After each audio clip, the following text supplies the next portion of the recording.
Hi dear students, welcome to A2 Career Check YouTube channel. நம்ம paramedical கவுன்சிலிங்கான rank list வந்துருச்சு. இப்போ நம்ம எல்லாருமே சாய்ஸ் ஃபில்லிங் எப்போ நடக்கும், கவுன்சிலிங் ஷெட்யூல் எப்போ வரும், சீட் வேக்கன்சி எப்போ வரும், டோட்டலாக சாய்ஸ் ஃபில்லிங் அப்படிங்கிற ப்ராசஸ் எப்படி நடக்கும் அப்படிங்கிற ஒரு டவுட் எல்லாருக்குமே இருக்கும். அந்த டவுட்டுக்கான கிளாரிஃபிகேஷன் தான் இந்த வீடியோவில் பார்க்க போகிறோம். ஸ்கிப் பண்ணாமல் வீடியோ ஃபுல்லாக பாருங்கள். நம்ம பாராமெடிக்கல் கவுன்சிலிங்கான அப்ளிகேஷன் ப்ராசஸை கம்ப்ளீட் பண்ணிட்டோம். ரேங்க் லிஸ்ட் ப்ராசஸுமே கம்ப்ளீட் ஆயிடுச்சு. இனிமே பார்த்தீங்கன்னா counselling schedule, choice filling, college joining அப்படிங்கிற 3 ப்ராசஸ் நமக்கு பெண்டிங்கில் இருக்குது. ஸோ இப்போ MBBS BDSக்கான கவுன்சிலிங்கான சாய்ஸ் ஃபில்லிங் அப்படிங்கிறது போயிட்டு இருக்குது.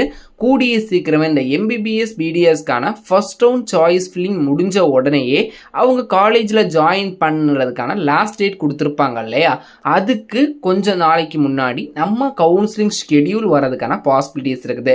இதில் நீங்கள் தெரிஞ்சுக்க வேண்டியது 3 ரவுண்ட்ஸ்க்கான கவுன்சிலிங் ஷெட்யூலுமே ஒரேடியாக கொடுத்துட மாட்டாங்க. ஃபர்ஸ்ட் ஸ்டெப்பில் ஃபர்ஸ்ட் ரவுண்ட் கவுன்சிலிங் ஷெட்யூல் மட்டும்தான் கொடுப்பாங்க. அதாவது ஒரு 200லேருந்து ஒரு 160 ஆர் 165 கட் ஆஃப் மட்டும் கால் ஃபார் பண்ணுவாங்க. அந்த ஸ்டூடெண்ட்ஸை சாய்ஸ் ஃபில்லிங் பண்ண வைப்பாங்க. தென் இன்னொன்று நீங்கள் புரிஞ்சுக்க வேண்டியது, நர்சிங், ஃபார்மசி, ஃபிசியோதெரப்பி, அதே மாதிரி பேராமெடிக்கல் 19 டிகிரி கோர்சஸ், இப்போ பார்த்தீங்கன்னா பேராமெடிக்கல் 21 சம்திங் டிகிரி கோர்சஸ் வரும்னு நினைக்கிறேன்.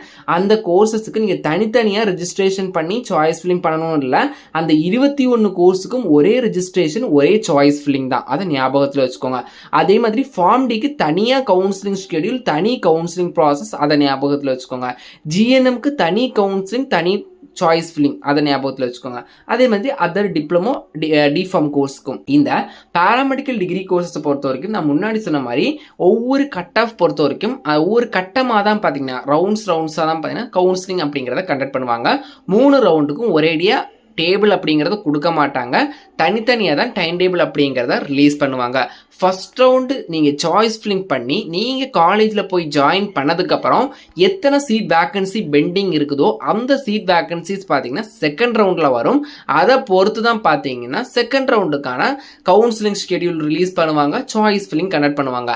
அதே மாதிரி எத்தனை ஸ்டூடெண்ட்ஸ் செகண்ட் ரவுண்டில் சீட் எடுத்துருக்குறாங்க, எத்தனை பேர் ஜாயின் பண்ணுறாங்க, எத்தனை பேர் ஜாயின் பண்ணலை, எத்தனை சீட் வேக்கன்சி இருக்குது அப்படிங்கிறத பொறுத்து தேர்ட் ரவுண்ட் கவுன்சிலிங் கண்டக்ட் பண்ணுவாங்க.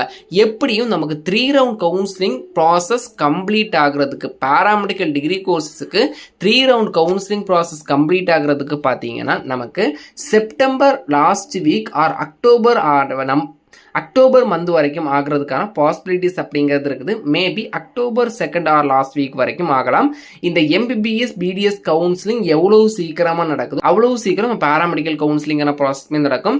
அதே மாதிரி பேராமெடிக்கலுக்கான ஃபர்ஸ்ட் ரவுண்ட் முடிஞ்சதுக்கு அப்புறம் maybe GNM nursing, pharm D, இதே மாதிரி ஸ்டெப் பை ஸ்டெப் ஒவ்வொருத்துக்குமா பார்த்தீங்கன்னா கவுன்சிலிங் ஷெட்யூல் தென் பார்த்தீங்கன்னா சாய்ஸ் ஃபில்லிங் அப்படிங்கிறத ஓப்பன் பண்ணிடுவாங்க.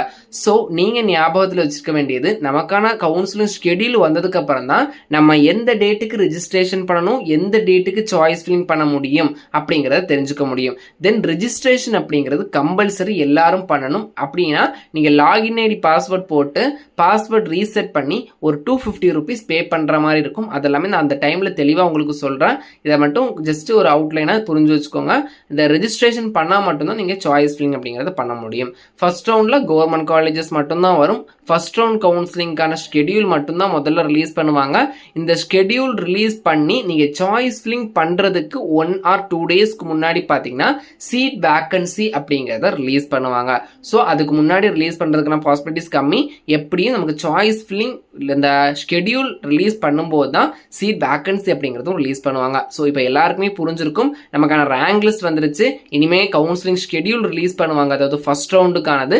ஃபர்ஸ்ட் ரவுண்ட் கவுன்சிலிங் முடிஞ்சதுக்கு அப்புறம் தான் second round counselling schedule release பண்ணுவாங்க. செகண்ட் ரவுண்ட் கவுன்சிலிங் முடிஞ்சதுக்கு அப்புறம் தான் third round counselling schedule release பண்ணுவாங்க.